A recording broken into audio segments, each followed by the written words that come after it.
किसकी अग्र पूजा कर रहे हो युधिष्ठिर? इस कृष्ण की? हट! अग्र पूजा उसकी होती है जो हर क्षेत्र में सर्वश्रेष्ठ हो, हर क्षेत्र में अग्र हो। और ये कृष्ण, ये तो छल करने में अग्र है। मैं इसको सर्वश्रेष्ठ नहीं मानता।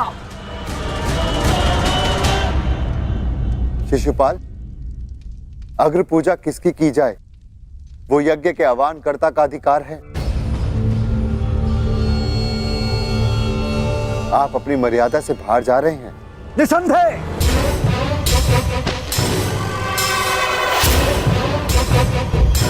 मर्यादा की बात मत करना युधिष्ठिर, क्योंकि मुझ में मर्यादा होने का दम्भ है तो तुझ में नहीं हो सकता युधिष्ठिर। और दम्भ हो भी तो किस बात का? 5 पिताओं के पुत्र को कुल का दम्भ हो भी नहीं सकता। सावधान शिशुपाल! चिल्ला मत भीम। इस बार चिल्लाने से कुछ नहीं होगा, सत्य ही कह रहा हूं। राजसूय यज्ञ कर लिया, परंतु सम्राट होने का गर्व कहां वर्णावत के भगोड़ों के पास? कहीं दान में मिले राज्य को पाकर शूर होने का भ्रम तो नहीं तुझे? जरासंध को छल से मारने के पश्चात स्वयं को न्यायशील कहने का साहस भी नहीं। केवल शरीर ही बड़ा पाया है या साहस भी है भगोड़े कहेंगे? अगर साहस है तो उठाओ शस्त्र।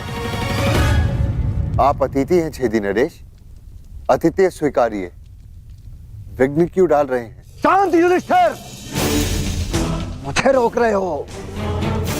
अपनी माता को रोका होता जब उसने एक स्त्री को 5 पुरुषों में बांटने का आदेश दिया।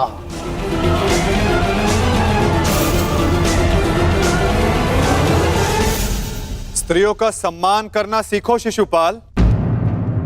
ये मत भूलो कि तुम भी एक नारी की कोख से जन्मे हो। ये देखो, श्री कृष्ण वासुदेव बोले, सार का सबसे बड़ा पाखंडी, छली, कामी मुझे सिखाएगा कि किसका अपमान किया जाए, किसका सम्मान।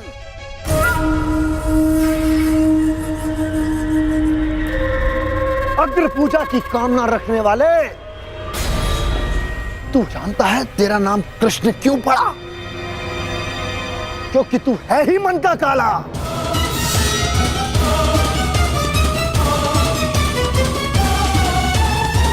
तेरे माता पिता ने तुझे जन्म देते ही इसलिए त्याग कर मथुरा से गोकुल पहुंचाया, क्योंकि तेरे पांव देखते ही भाप गए थे कि तू कुलनाशक सिद्ध होगा।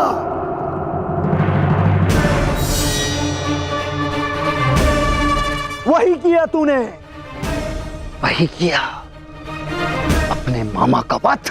जीभा और अश्व की गति एक समान होती है शिशुपाल। यदि उसके रास को कसकर ना रखा जाए तो अश्व अपने सवार को गिरा देता है और जीभा बोलने वाले को। श्री कृष्ण वासुदेव की बड़ी बड़ी बातें,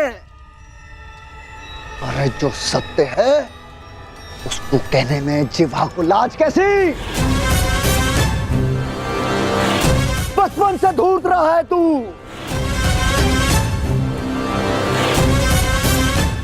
सब जानते हैं, माखन स्वयं चुराता और आरोप अपने मित्रों पर लगा देता। धूर्त मुझे कहता है कि जीवा पर रास कसूं। तूने जो वृंदावन में रास रचा है वो संसार जानता है। कामी है तू, कामी। प्रेम का झांसा देकर जो स्त्रियों को ताड़ता रहा, वो मुझे स्त्रियों का सम्मान करना सिखा रहा है। क्या क्या नहीं किया तूने? स्नान करती स्त्रियों के वस्त्र तूने चुराए। अरे गोकुल की विवाहित महिलाओं को मोहित करके उनका चरित्र पतन तूने किया।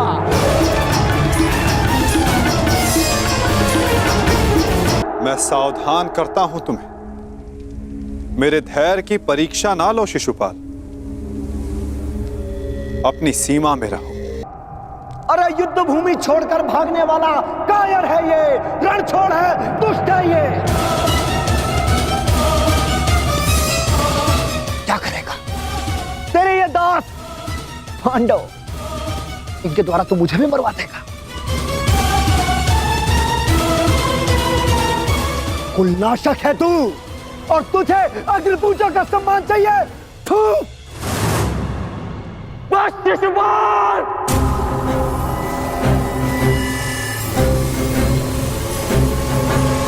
अपनी सीमा को वश में रखो। हट! मुझे एक सूत पुत्र की मंत्रणा की आवश्यकता नहीं है। ये मेरा और इस ग्वाले का प्रकरण है।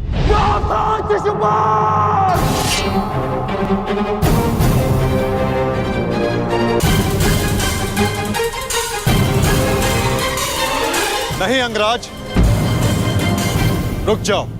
निकाल देने दो छेदी नरेश को अपने मन का मैल। इनका नाश करने के लिए अपना बाण व्यर्थ मत करो। इनकी जीभा स्वयं इनके नाश का कारण बन जाए।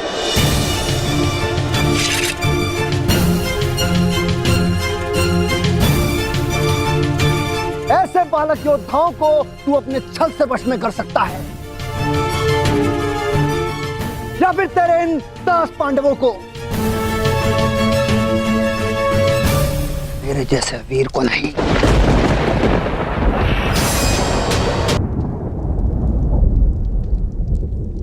पांचाली का विवाद तूने जानबूझकर इन पांडवों से करवाया, क्योंकि तू जानता है ये मूर्ख कभी तेरा विरोध नहीं करेंगे।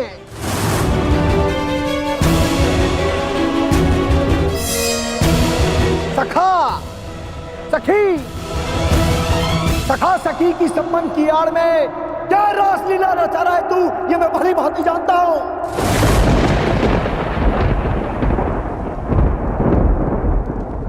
पर स्त्री गमन करने वाला पापी नहीं, महापापी है तू। एक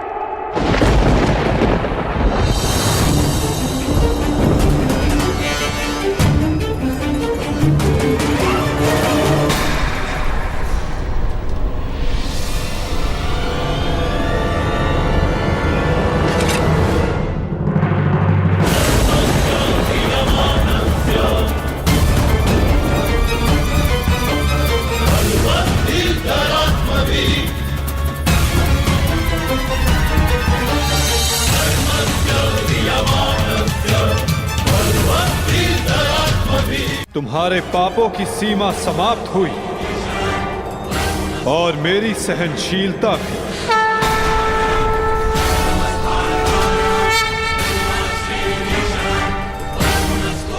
शिशुपाल, तुम्हें जो वरदान मिला उसे पाकर तुम अमर भी हो सकते थे।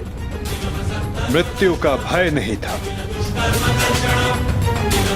इसलिए संसार और मानवता की भलाई के लिए, उसके कल्याण के लिए तुम वो कार्य कर सकते थे जिनके लिए तुम्हारा नाम सदा स्मरण किया जाता शिशुपाल। परंतु शक्तिशाली होने के अहंकार में तुम अपने वरदान को व्यर्थ कर बैठे शिशुपाल।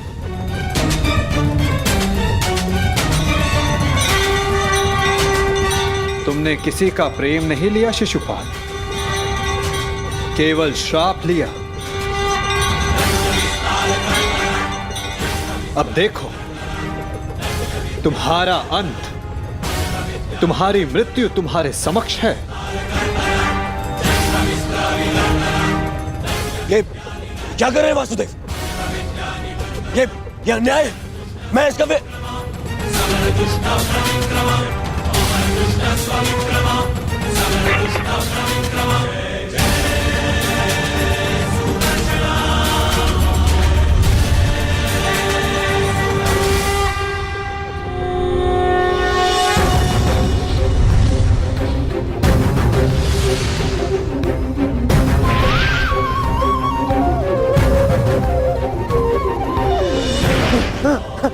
बचा लीजिए।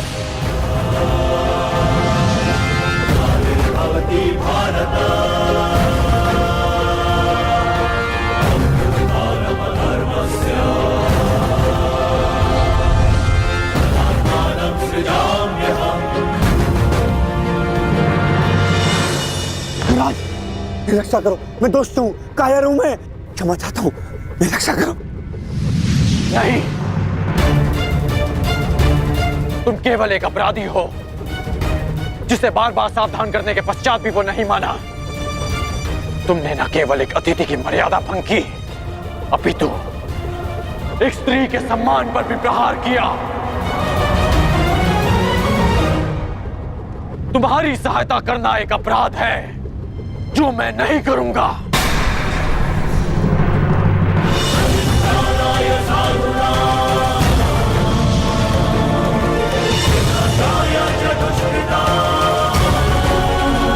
वासुदेव, क्षमा करना।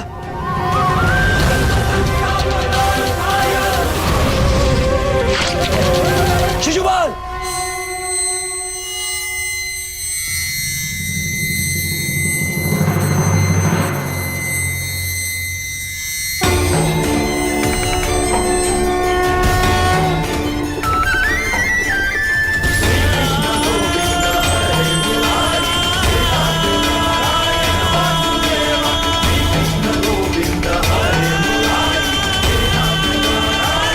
यही तुम्हारे पापों और अपराधों का अंत है, और तुम्हारे दुखों से तुम्हारी मुक्ति भी। अनर्थ हो गया वासुदेव, अनर्थ। जिस अतिथि के केवल अपमान से यज्ञ भंग हो जाता है, वहां उसका वध कर दिया आपने।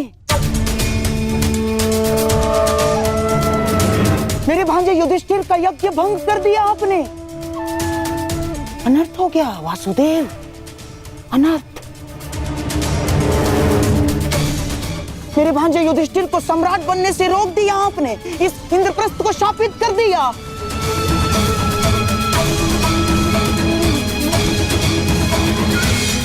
मामा श्री उचित कह रहे हैं। ये यज्ञ भंग हो गया। नहीं दुर्योधन, प्रथम आतिथ्य ने अतिथि का वध नहीं किया। दूसरा, अतिथि अपनी सीमा और मर्यादा का उल्लंघन बार बार समझाने के पश्चात भी कर रहा था, इसीलिए प्राण खोने से पूर्व उसने अपना अतिथि का पद खोया।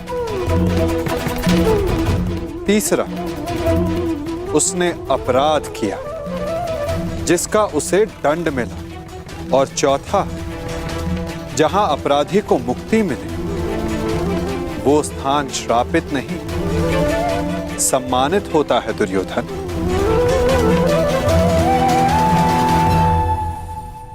विश्वास ना हो तो अपने मित्र अंगराज से पूछ लो।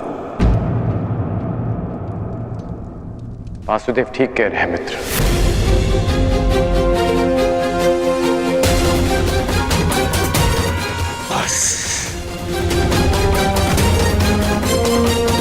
मित्र शांत हो जाओ। इस समय तुमने कुछ कहा या किया वो तुम्हारे विरुद्ध जाएगा। मित्र, तुम हस्तिनापुर के प्रतिनिधि हो। तुम्हारी एक भूल हस्तिनापुर का गौरव सदा के लिए नष्ट कर देगी। शांत हो जाओ मित्र। मैं शांत नहीं रहूंगा। यहाँ एक अतिथि की मर्यादा को भंग किया गया है। अब मैं इस स्थल पर एक क्षण नहीं रुकूंगा।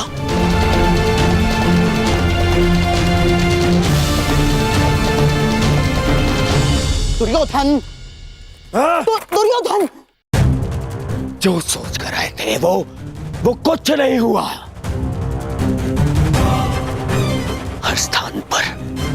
हर स्थान पर हमें छलने के लिए प्रयोजन किए गए। मुझे तो ये समझ में नहीं आता कि हम यहाँ आए हैं क्यों थे। चलिए मामाश्री। मित्र,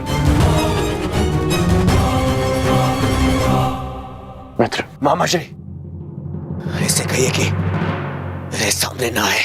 मित्र कहता है मुझे न्याय की बात कहकर उसी की बात का विरोध करता है ये। मैं तुम्हारा विरोध नहीं कर रहा हूं मित्र, मैं तो मेरी बात समझने की कोशिश कर। बस कांड, अब एक और शब्द नहीं।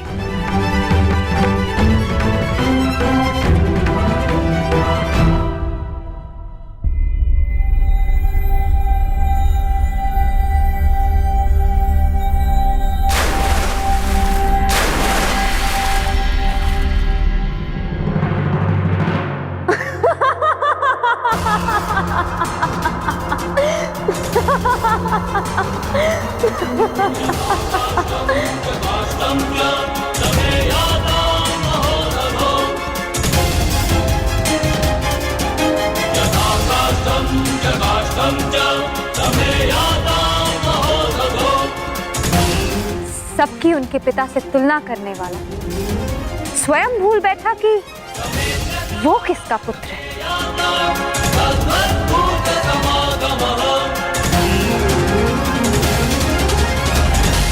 अंधे का पुत्र अंधा।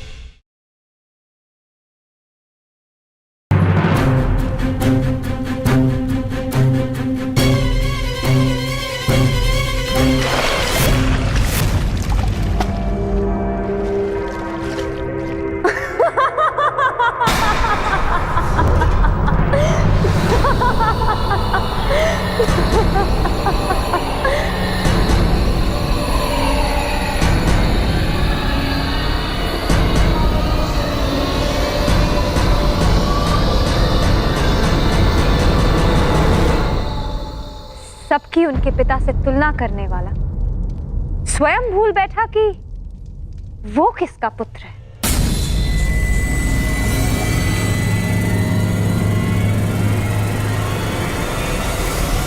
अंधे का पुत्र अंधा।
मित्र मेरी बात सुनो, मित्र मेरी बात सुनो, मित्र मित्र बात सुनो, मित्र बात सुनो, मित्र मेरी बात, मित्र रुको। नहीं गण, ये रुकने का नहीं, प्रारंभ का समय है। प्रतिशोध का प्रारंभ। यद्यपि युधिष्ठिर को मैं सम्राट बनते हुए नहीं देख सकता था, फिर भी मैं आया, है ना?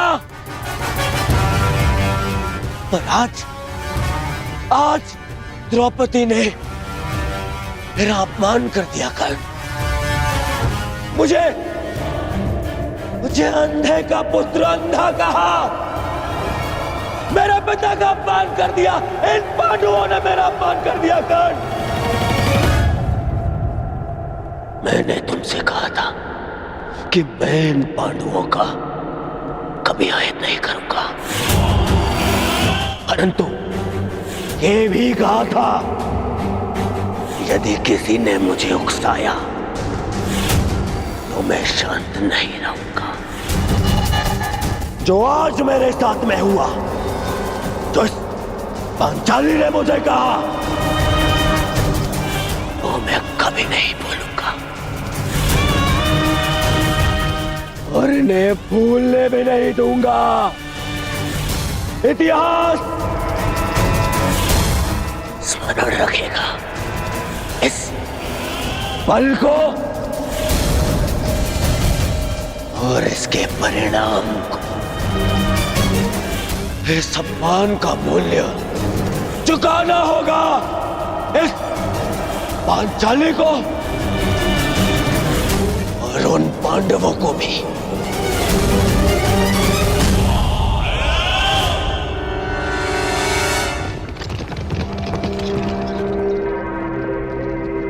अंगराज,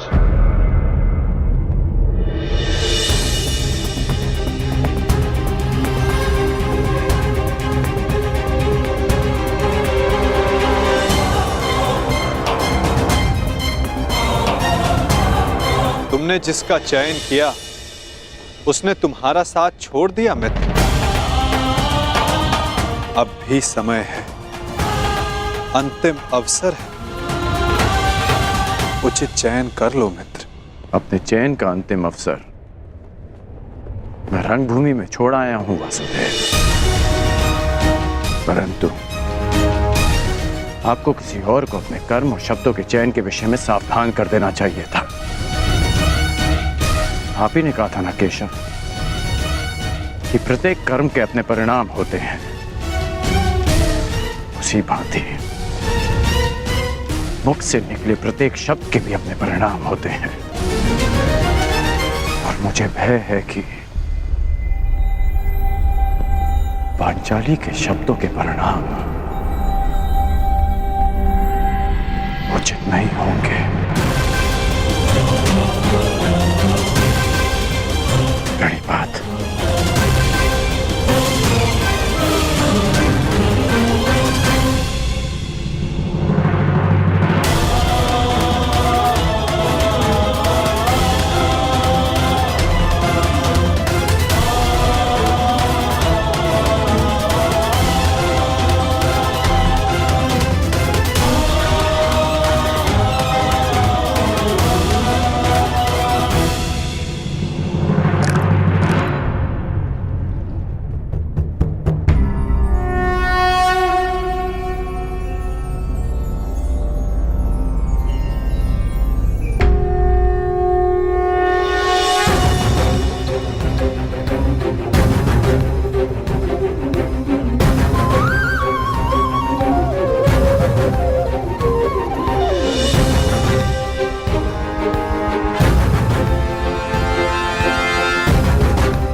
आओ सखी।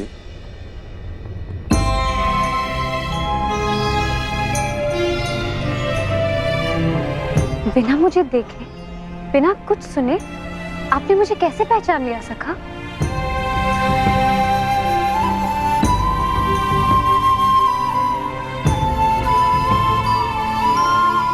सखी सखा का संबंध ही ऐसा होता है, एक सुनकर तो परायों को पहचाना जाता है सखी।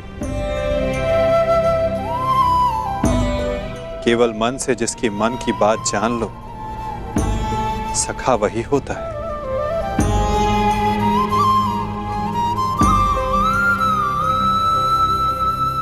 सखा, सखा आपके हाथ से तो अभी तक रक्त बह रहा है।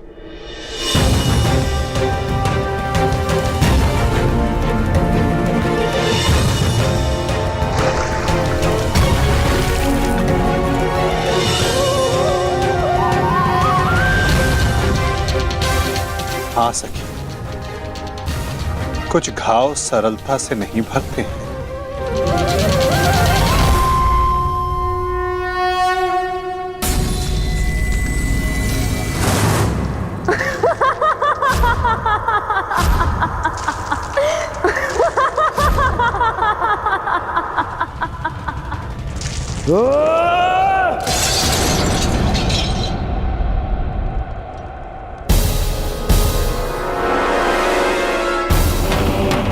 अंधे का पुत्र अंधा, अंधे का पुत्र अंधा, अंधे का पुत्र अंधा, अंधे का पुत्र अंधा।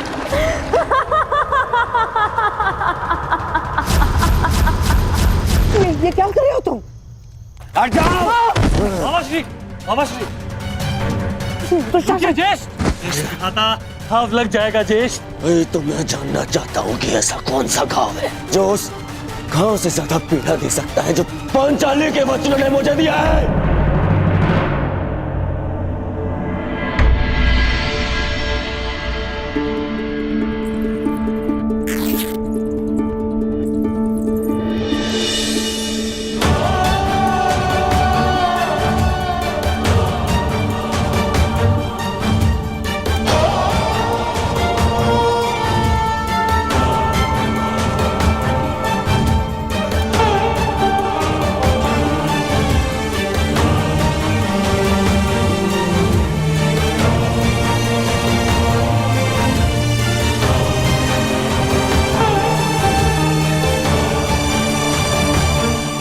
मैं जानती हूँ सखा कि आपने शिशुपाल का वध क्यों किया।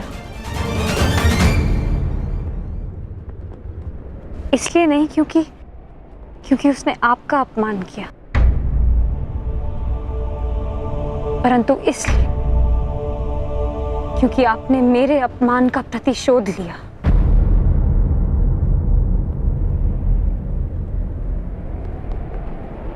प्रतिशोध सबसे भयंकर अस्त्र है याज्ञसेनी, जो कभी ना भर जाने वाले घाव दे देता है।